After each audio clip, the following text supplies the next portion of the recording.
Good evening friends. இந்த ஆடியோவில் இந்த இன்ட்ராடேயில் ஆப்ஷன் ட்ரேட் பண்ணுறாங்க ரீட்டைல் இன்வெஸ்டர்ஸ்.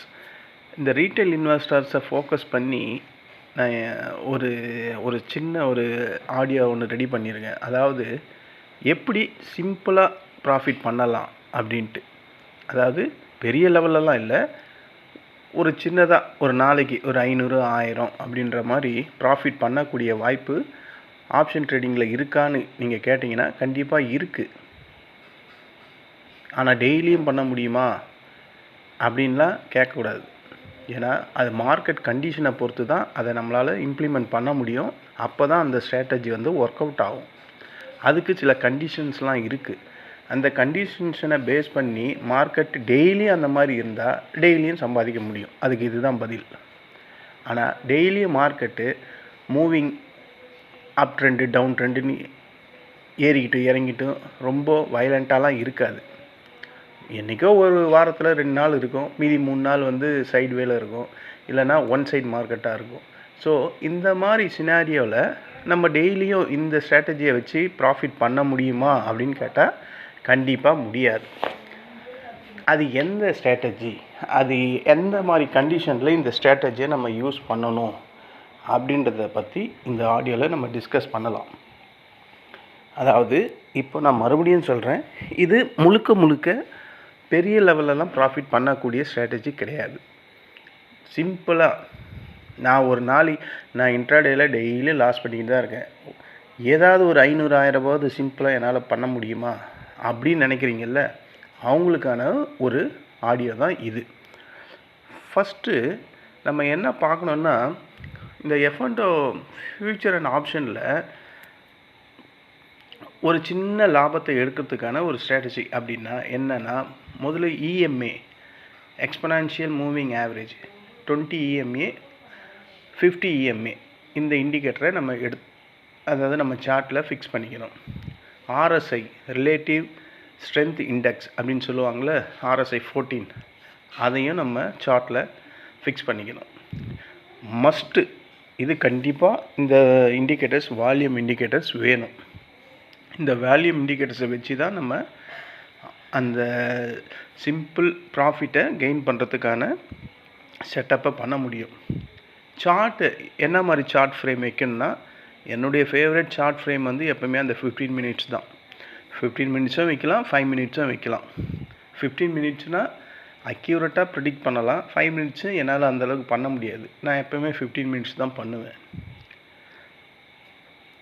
எந்த இது பண்ணலான்னா, பேங்க் நிஃப்டி பண்ணலாம், சென்செக்ஸ் பண்ணலாம், நிஃப்டி 50 கூட பண்ணலாம். அதாவது மொமெண்டம் அதிகமாக இருக்கணும், ஹை வால்யூம் நடக்கணும், அதே நேரத்தில் வெலாட்டிலிட்டி அதிகமாக இருக்கணும். இதுதான் மெயினான கண்டிஷன்.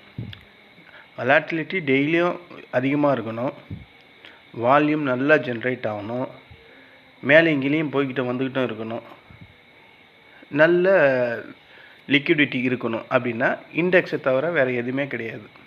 நம்ம நிஃப்டி 50, சென்செக்ஸு, பேங்க் நிஃப்டி இதை தான் சூஸ் பண்ண முடியும். ஸோ இதை வச்சு ஆல்ரெடி நம்ம சொன்ன EMA, RSI, வால்யூம் இண்டிகேட்டர் இதெல்லாம் ஃபிக்ஸ் பண்ணிக்கணும். இதில் EMA 20 நம்ம மேனுவலாக போய் EMA 20 அதை க்ரீனாகவும் EMA 50 ரெட்டாகவும் ஃபிக்ஸ் பண்ணிக்கணும் மேனுவலாக நம்மளே. ஓகேங்களா? RSIயும் நம்ம ஃபிக்ஸ் பண்ணி வச்சுக்கணும். முதல்ல பை சைடில் இருக்கா இல்லை செல் சைடில் இருக்கா மார்க்கெட்டு அப்படின்றத நம்ம கன்ஃபார்ம் பண்ணோம். அது எப்படிங்க நம்ம கன்ஃபார்ம் பண்ணுறது அப்படின்னா, இந்த EMA சொன்னல 20 50 EMA, இந்த 20க்கும் 50க்கும் மேலே மார்க்கெட் இருந்தால் அது அப் ட்ரெண்டு சிக்னலாக பொதுவாக இந்த F&Oவில் எல்லா ட்ரேடர்ஸும் ஃபாலோ பண்ணுவாங்க.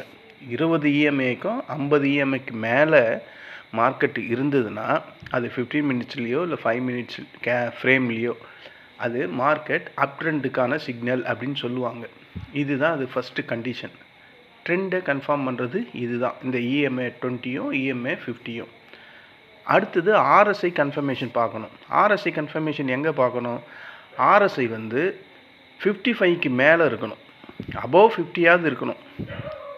அபோவ் 50க்கு மேலே இருக்கணும். கம்பல்சரி 55 இருந்தால் பெஸ்ட்டு.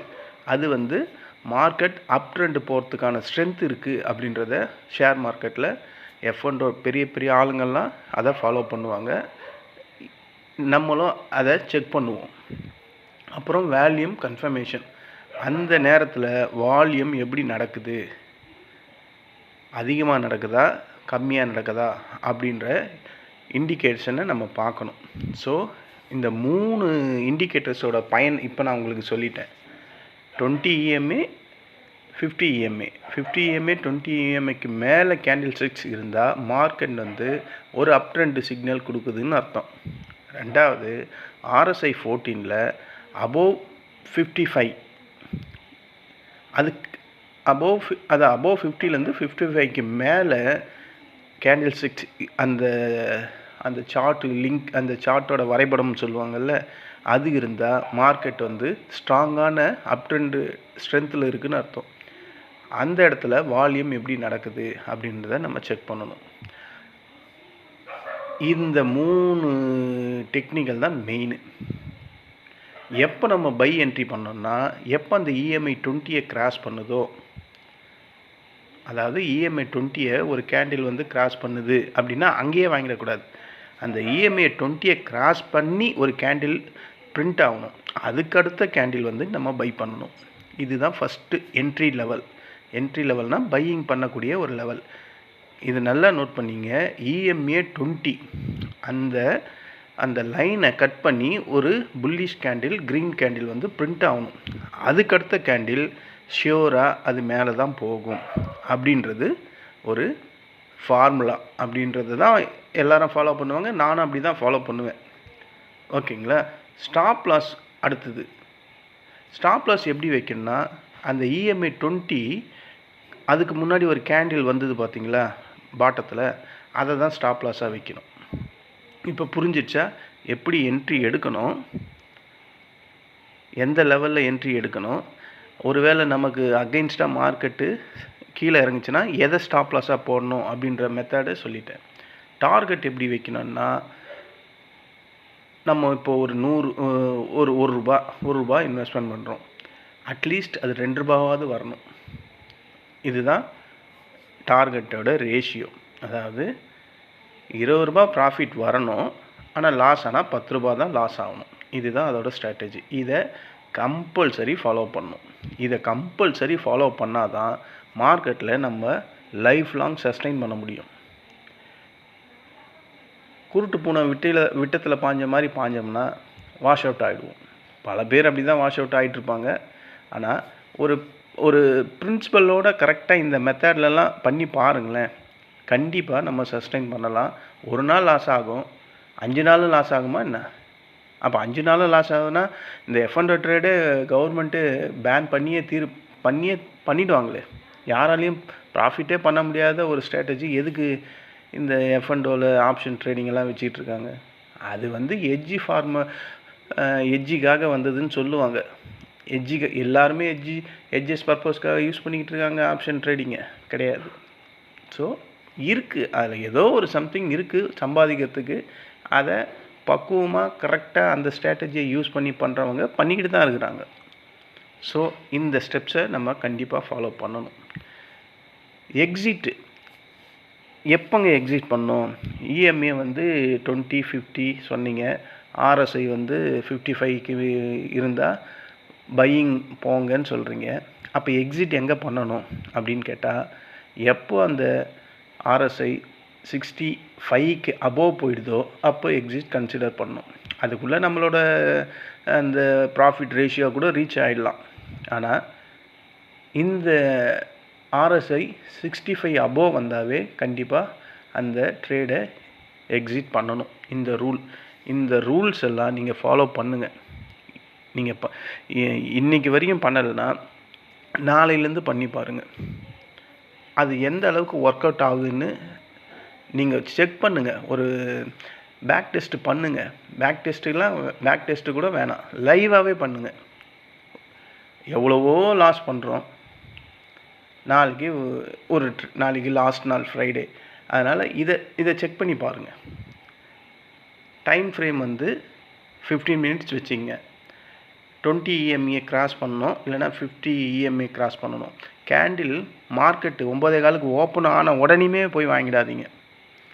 ஃபஸ்ட்டு கேண்டில் விட்டுருங்க. எப்போவுமே 9:15லேருந்து 9:30 விட்டுரு 9:30 வரையும் அந்த 15 மினிட்ஸ் கேண்டிலை விட்டுருங்க. அதுக்கப்புறம் நான் சொன்ன இந்த EMA 20, EMA 50 இதுக்கு மேலே இருக்கான்னு பாருங்கள். RSI 55க்கு மேலே இருக்கான்னு பாருங்கள். வால்யூம் அந்த இடத்துல எப்படி ஜென்ரேட் ஆகுதுன்னு பாருங்கள். இதெல்லாம் இருந்து 20 EMA கிராஸ் பண்ணி ஒரு புல்லிஷ் கேண்டில் பிரிண்ட் ஆச்சுன்னா நெக்ஸ்ட் கேண்டில் கண்டிப்பாக அது புல்லிஷாக போகிறதுக்கான பொட்டென்ஷியல் தான் அதிகம் அப்படின்றது காலங்காலமாக பெரிய ட்ரேடர்ஸ் எல்லாம் ஆப்ஷனில் இப்படி தான் ஃபாலோ பண்ணிக்கிட்டு இருக்காங்க. பர்டிகுலராக ஸ்கேல்பர்ஸ்.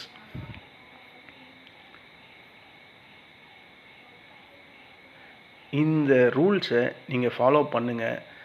கண்டிப்பாக உங்களுக்கு ப்ராஃபிட் வர்றதுக்கான வாய்ப்புகள் அதிகம்.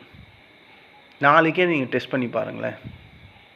இந்த ரூல்ஸை நான் சொன்ன இந்த ரூல்ஸை நாளைக்கு 50 மினிட்ஸ் கேண்டிலில் சார்ட்டை ஓப்பன் பண்ணி வச்சிங்க. RSI 14 அதில் அட்டாச் பண்ணிங்க. EMA 20 இல்லைனா 50 அதில் EMA 20ன்றது க்ரீன் கேண்டிலாகவும் EMA 50ன்றது ரெட் கேண்டிலாகவும் ஃபிக்ஸ் பண்ணிங்க. வால்யூமை இன்சர்ட் பண்ணிங்க. 9:15லேருந்து 9:30 வரையும் கேண்டிலை விட்டுருங்க. விட்டுட்டு நான் சொன்ன இந்த மெத்தட்ஸ், இந்த ரூல்ஸை பேஸ் பண்ணி மார்க்கெட் எப்படி ரன் ஆகுதுன்னு பாருங்கள். அந்த EMA 20க்கு மேலே ஒரு புல்லிஷ் கேண்டில் பிரிண்ட் ஆச்சுன்னா அந்த இடத்த நீங்கள் ஃபோக்கஸ் பண்ணுங்கள். ஸ்டாப் லாஸ் அந்த பிரிண்டான பிலோவில் இருக்கிற அந்த கேண்டிலுக்கு ஸ்டாப் லாஸ் வைங்க. அப்போ உங்களுக்கு ஸ்டாப் லாஸ் ஒரு வேளை ரிவர்ஸ் ஆச்சுன்னா ஸ்டாப் லாஸ் மினிமமில் லாஸ்ட்டில் வெளியே வரலாம். First point. ஒரு வேளை நமக்கு ப்ராஃபிட் மேலே நல்லா போச்சுன்னா, ஏன்னா அது அந்த EMA 20க்கு மேலே கிராஸ் ஆகி ஒரு புல்லிஷ் கேண்டில் வந்தால் அது இன்னும் மேலே தான் போகும். இதுதான் பல தடவை நடந்திருக்கு. ஒரு 100 டைம்ஸ் நடக்குதுன்னா அதில் 93 டைம்ஸ் இப்படி தான் நடந்திருக்கு. ஒரு 8-7 வாட்டி தான் அதுக்கு அகெயின்ஸ்டாக மார்க்கெட் அகெயின்ஸ்டாக இருக்குது.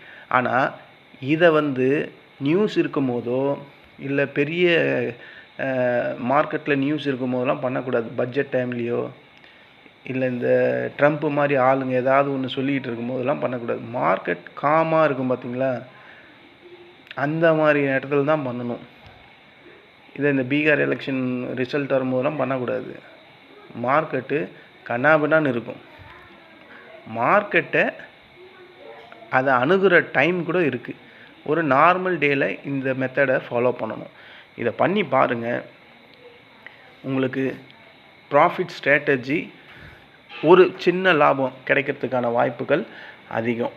இதை தான் நான் உங்களுக்கு கன்வே பண்ணணும்னு நினச்சேன். இந்த மெத்தட்ஸை யூஸ் பண்ணுறதுக்கு முன்னாடி நீங்களே ஒரு வாட்டி அனலைஸ் பண்ணுங்கள். இல்லை பேக் டெஸ்ட்டு கூட பண்ணி பாருங்கள்.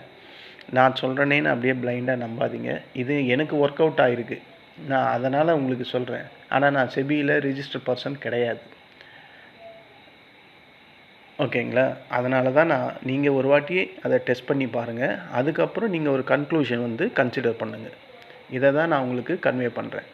மற்றபடி இந்த ஸ்ட்ராட்டஜி மினிமமான ப்ராஃபிட்டை தரக்கூடிய ஒரு பக்காவான ஸ்ட்ராட்டஜி. ட்ரை பண்ணி பாருங்கள். நன்றி, வணக்கம். அச்சோ எடுத்துகிட்டு வா. என்ன